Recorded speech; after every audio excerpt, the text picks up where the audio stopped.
The framing of this title requires the same honest examination that several previous titles have required, not to refuse what the title is reaching toward, but to clarify what the reaching toward it actually means if the result is genuine rather than performed, lasting rather than temporary, real rather than the sophisticated simulation of something real that produces a brief impact and dissolves when the simulation is seen through. Playing into the avoidant fantasy as a strategy does not work. Not because the avoidant has no fantasy, they do, and it is specific, and understanding it is genuinely useful, but because the fantasy is not about a performance. It is not about the correct arrangement of behaviors, or the strategic calibration of availability, or the deployment of particular qualities in particular configurations designed to activate the avoidant's deepest wanting. The avoidance fantasy, examined honestly, is not a set of things to be done.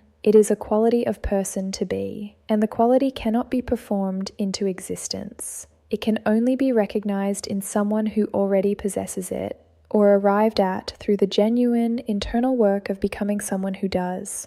The title's promise, "They will never forget you," is real, but what makes it real is not the playing, it is the being, the specific, genuine, entirely non-strategic being of a particular kind of person that the avoidance interior has been reaching toward across the entire history of their defended, yearning, fear-driven relational life. What that person is, and why they produce the never forgetting, is what this piece is actually about. The avoidance fantasy is rarely articulated even internally. The avoidant is not, in general, someone who sits with the open acknowledgement of what they want from a relationship. The wanting itself is too close to the needing, and the needing is the thing the management is most specifically designed to conceal from everyone, including the avoidant themselves. But the fantasy is operative. It shapes the response to people. It generates the specific quality of draw toward particular individuals and the specific quality of retreat from others. It is the unarticulated standard against which every connection is measured, usually without the measuring being conscious, usually without the standard being named. The fantasy is not what most people would guess. It is not the fantasy of someone who wants to be pursued, though the avoidance response to pursuit sometimes makes this seem like the case. The pursuit produces a temporary, anxiety-driven return that is not the same as the deeply felt, lasting impact that the fantasy reaching speaks of. The pursuit satisfies something in the surface layer. It does not reach the interior. The fantasy is not about the avoidant being the less invested party, though the avoidant often positions themselves there. The positioning is protective, not aspirational.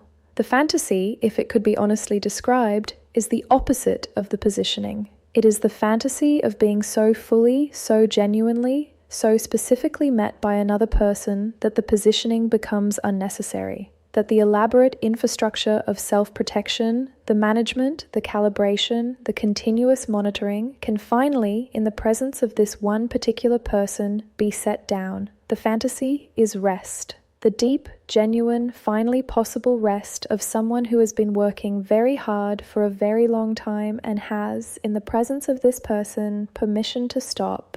The person who produces this rest is not producing it through any action directed at the avoidance defenses. They are not dismantling the walls, not using their understanding of the avoidance psychology to find the gaps in the architecture and press through them. Not working, in any strategic sense, toward the avoidance opening. They are simply the specific quality of presence that makes the opening feel, for the first time, safe enough to consider. The quality has several components, not as a checklist, as the natural, integrated expression of someone who has arrived at a genuine relationship with their own interior, whose completeness does not have a gap that the avoidance engagement is filling, whose curiosity about the avoidant is genuine without being consuming, whose warmth arrives from abundance rather than from the specific hunger that makes warmth a demand rather than a gift, whose presence in the avoidance life expands the avoidant's sense of what is possible without contracting the space that the avoidant requires to be themselves. This person is not accommodating the avoidance limitations. They are genuinely not troubled by them, not because they are indifferent to the avoidance patterns, but because their own security does not depend on the avoidance patterns being different from what they are. They have enough. They are enough. The avoidance fear, which has always read the other person's need as a demand requiring management, finds nothing to read in this direction. The monitoring system runs and returns nothing requiring management. And in the absence of the management protocol's activation, the avoidant experiences something they have not experienced before in the presence of genuine attraction. The experience of being attracted without being afraid.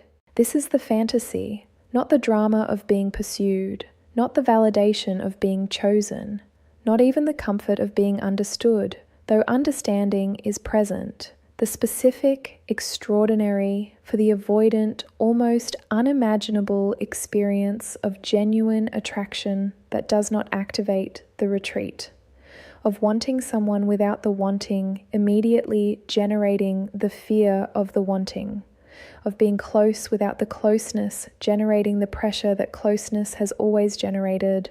The person who produces this experience in the avoidant, genuinely, not through performance, is not forgotten, not in the conventional sense of a memorable encounter or a significant relationship. They are not forgotten in the deeper, more permanent sense of someone who has changed the interior landscape of the avoidant in a way that the landscape does not return from, who has demonstrated through the simple, non-strategic, entirely genuine quality of their presence that what the avoidant has always feared was a necessary condition of closeness. The pressure, the demand, the loss of the self-sufficient positioning is not actually inherent to connection, that it is possible to be close without the cost the avoidant has always paid for closeness. The demonstration cannot be undone. The avoidant who has experienced even once and even briefly the specific quality of attraction without the accompanying fear has been shown something that redefines the possible. And the person who showed it to them, not through effort, not through the careful management of their presentation, but through the honest, complete, fully inhabited quality of simply being who they are, is the person that the redefined possible will forever be associated with. They will never forget you, not because you were strategic, not because you played correctly, not because you understood their psychology well enough to arrange yourself in the configuration most likely to produce a lasting impact. They will never forget you because you are real, because the specific quality of what you are, the completeness, the non-demanding warmth, the genuine curiosity, the self-possessed presence that asked nothing of the avoidance fear, was something their interior recognized as the thing it had been reaching for before it had the language to name what it was reaching for. You were the evidence that rest was possible, that closeness did not have to cost the self, that the fantasy, the specific, unarticulated, decades-carried fantasy of being met without being consumed, wanted without being needed, loved without the love being a demand requiring management, was not a fantasy at all. It was a person. You. Simply, genuinely, entirely you. And the avoidant who has built their entire relational life around the protection of an interior that your presence made them want, for the first time, to let someone else see, will carry the evidence of you long after the encounter has passed. Not because you played into the fantasy, because you were the answer to it, without trying, without strategy, without being anything other than completely, irreducibly, unforgettably yourself.